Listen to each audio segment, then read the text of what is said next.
હતા એટલે બધાનું ધ્યાન મારી સામે હોય કે ફોટા પાડવા હોય, આ કરવું, મારું ધ્યાન એની સામે હતું. તો એણે એક સ્કૂલની સ્ટોલ એટલે સ્કૂલની વિઝિટ કરવા માટે દીકરી કીધું, મમ્મી આનું જાણીએ? તો મમ્મી કે થાકી ગઈ છે, પેલા પહેલી જાણીએ. તો એ મારે મને કેવું છે કે તમે હજી તો હાલવાનું શરૂ નથી કર્યું બેન, અને તમે થાકી જાઓ છો. તો તમારી દીકરીને તમારે દુનિયા બતાવી હોય તો તમારે દોડવું પડશે. એટલા માટે તમારથી કોઈ સ્ટોલ ના દેખાણો હોય, તમારથી કોઈ સ્ટોલની વિઝિટ ના થઈ હોય, તમારથી કોઈ સ્ટોલની સાથે મુલાકાત ના થઈ હોય, તો તમારા માટે એક્શન, કેમ કે તમે ત્યાં ગાંધીનગર, અમદાવાદ, કલોલ, જુનાગઢ, ગોંડલ કે પછી જ્યાંથી આણંદ, ચરોતરથી કેટલી જગ્યાએથી લોકો આવ્યા છે, જ્યાં તમે જઈ નહીં શકો તમારા બાળકો માટે. એ લોકો તમારા માટે સોનાનું ગાડું લઈને તમારે ત્યાં ચેક કરાવવા આવ્યા છે અને તમારા બાળકોને ત્યાં મૂકવાના છે. માટે હોકારો નબળો ના ચાલે. એકવાર હું ટ્રાય કરું, મારે પણ બોલવાનું છે અને તમારા લોકોને પણ બોલવાનું. 40% વધારો આવ્યો સાહેબ. મતલબ તમે યાદ રાખજો દિનેશભાઈ, તમે કાંઈ પણ કામ કરશો પેલા 40% લોકો અવાજ કરશે, પછી મહેનત વધારે કરવી પડશે. એક ઓર ટ્રાય કરીએ, મારે પણ બોલવાનું છે અને તમારા લોકોને પણ બોલવાનું.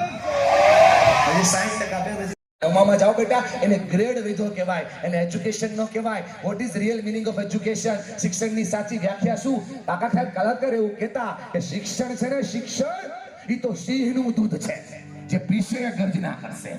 તમારા એરિયાની અંદર કોઈ નાનકડા માલધારીની દીકરી 10મું ભણતી હોય અને 11 માંથી ઉઠાવી દેવામાં આવે, એનું સપનું પૂરું ન થાય, અને એ દીકરીને કોઈ સારા વ્યક્તિ ખંભા પર હાથ મૂકીને ભણાવે અને એ દીકરી IAS IPS કલેક્ટર થાય અને એરિયા માટે કામ કરે ને, તો એને સાચું શિક્ષણ કહેવાય. શિક્ષણ એ છે જે સિંહની ગર્જના કરાવે. દીકરીઓ બેઠી છે ને, સમજાવું છું, 3 પેઢીને તારવાની તાકાત શિક્ષણમાં છે. આપણા વડવાઓ આપણને શીખવાડતા, યાદ કરો શું કહેતા? ભણજો, ભણજો, ભણતર ત્રીજી આંખ છે. ભણતર ત્રીજી આંખ છે. ભણશો નહીં તો મજૂરી કરવી પડે, ભણશો નહીં તો કામ કરવું પડશે, ભણશોની તકલીફો બહુ વધારે આવશે. મારે વડવાઓને કેવું છે, જો ભણતર ત્રીજી આંખ હોય ને, દિનેશભાઈ, આંખને હવે નંબર આવ્યા છે, એ આંખને હવે ચશ્મા આવ્યા છે, એ આંખને હવે રાતે દેખાતું બંધ થયું છે, એ આંખને ઓપરેશનની જરૂર છે. એની શું છે એ સમજાવવા માંગુ છું. હું જે બોલું ને એ તમને કદાચ કામનું લાગે ને દીકરાઓ, તો તમારી ડાયરીથી પેનમાંથી લખી લેજો, કેમ કે હું જે બોલું છું એ તમારા માટે આવનારા 20 વર્ષ માટે કામ આવવાનું છે. આ એક વાતની વાત નથી દીકરા. કોઈ તમને એમ કહે ને ખાલી ભણો, તો ખાલી ભણવાનો હવે સમય નથી. ખાલી ભણતરથી કંઈ નહીં થાય. એ આંખને ચશ્મા જે જોઈએ છે ને દીકરા, એ ભણતરના ચશ્મા કોણ છે? એ આવડત છે, એ સ્કિલ છે. એટલે આવનારા સમયની સિસ્ટમ ખાલી એજ્યુકેશન નહીં, આવનારા સમયની સિસ્ટમ કઈ? Education plus skill. આવનારા સમયની ડિમાન્ડ છે શિક્ષણ વત્તા આવડત. અમારા સુરતમાં બેન ખાલી એક દીકરીને મહેંદી મૂકતા હારી આવડતી હોય ને, ખાલી મહેંદી મૂકતા મહિને લાખ રૂપિયા કમાય છે સાહેબ. જેની આવડત મોટી હોય ને વ્યક્તિની કિંમત થાય છે. આવડત છે તો ઓળખાણ છે, આવડત છે તો ઇજ્જત છે, આવડત છે તો આબરૂ છે, આવડત છે તો અસ્તિત્વ છે.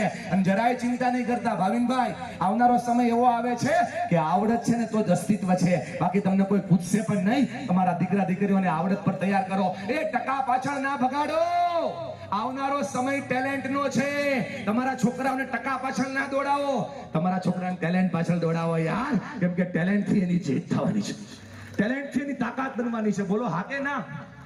માટે બેઠેલા બધાને સમજાવવા માંગુ છું, ખાલી ના ભણતા દીકરા.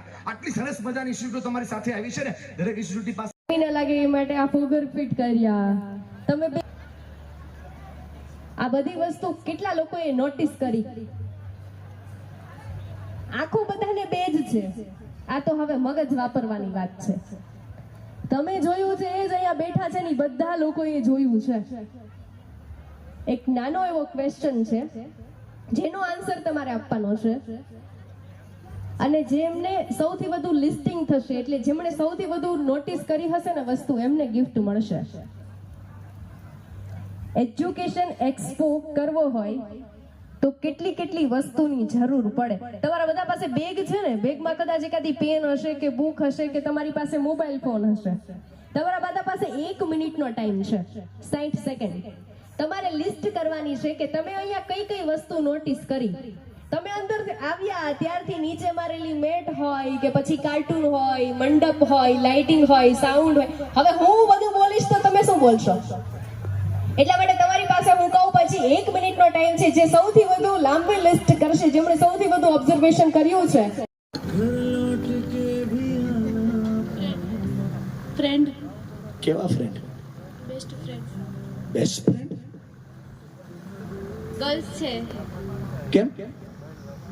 એકવાર મારા ભાભા હતા એને મારા પપ્પાને બોલાવીને કીધું હતું કે આ છોકરી સંગત હારી નથી. તી બાપુએ હાંજે આવીને વાત કરી તો મેં કીધું બાપુનું જ મનાય ને ફ્રેન્ડનું થોડું મનાય. બાપુને એવું જો એ મણહાગત સાંભળવું પડ્યું તો આપણે એવું રાખવાનું શું જરૂર છે, એટલે છોડી દીધું. ધન્યવાદ બેન, આભાર. આ તમારા બાળકો તમને બધાને કાનમાં કહેશે કે એને શું છોડવું છે. તમે તૈયાર છો માતા પિતા? કોણ કોણ માતા પિતા મારી વાતને સાંભળે છે? હાથ ઉપર કરો. તમારા બાળકો તમને કાનમાં કહેશે, બોલો સાંભળવા તૈયાર છો? થોડો ફેરફાર કરીએ. એ ફેરફાર ક્યાંથી આવશે? અહીંયાથી આવશે. કહો આમ છેલ્લે બેટા આમ પપ્પાને આમ હક કરીને આઈ લવ યુ ક્યારે કીધું? નાનકડો કહેતો અત્યારે તું મોટો થઈ ગયો ને, બહુ મોટો. નાનકડો તો ત્યારે સપનાઓ મોટા કરવાની તાકાત એટલા માટે આપે છે, ભરોસો રાખે છે, ચિંતા કરે છે, વિશ્વાસ રાખે છે. સમજો બેટા, 5 લોકોની વચ્ચે નીચા નથી બતાવતા, આખી દુનિયાની સામે ઉપર લઈ જવાનો પ્રયત્ન કરે છે. એ તમારી રિસ્પેક્ટ કરે છે, એ તમારી કદર કરે છે, એ તમારી કાળજી કરે છે. અને સાંભળવાની છેલ્લી અને સૌથી મહત્વની રીત, તમને આ રોજ યાદ રહી ગઈ, તમારું જીવન બદલી જશે. બહુ પ્રેમ કરે છે, બહુ પ્રેમ કરે છે.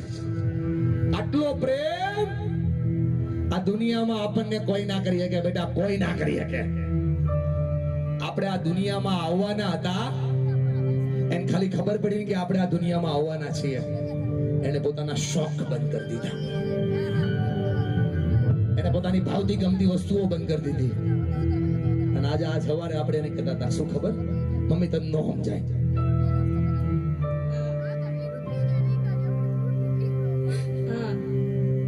તું 2 મહિનાની હતી, તું રોતી હતી ને, તું ભૂખનું રોશો કે દુઃખનું એ સમજતી હતી.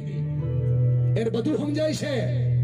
એનાથી વધારે પ્રેમ આ દુનિયામાં કોઈ ના કરી શકે. બેટા તારા માટે રીંગણા છે ને, રીંગણા તો આમ રીંગણાની ઉપરની કોપડી આમ ઉચકીને ચેક કરે છે કે સારું છે કે ખરાબ. જે તારા માટે રીંગણા હારા હોધી શકતી હોય ને, એ તારા માટે જીવન સાથી સારો શોધશે. જરાય ચિંતા ના કર, કેમ કે તને બહુ પ્રેમ.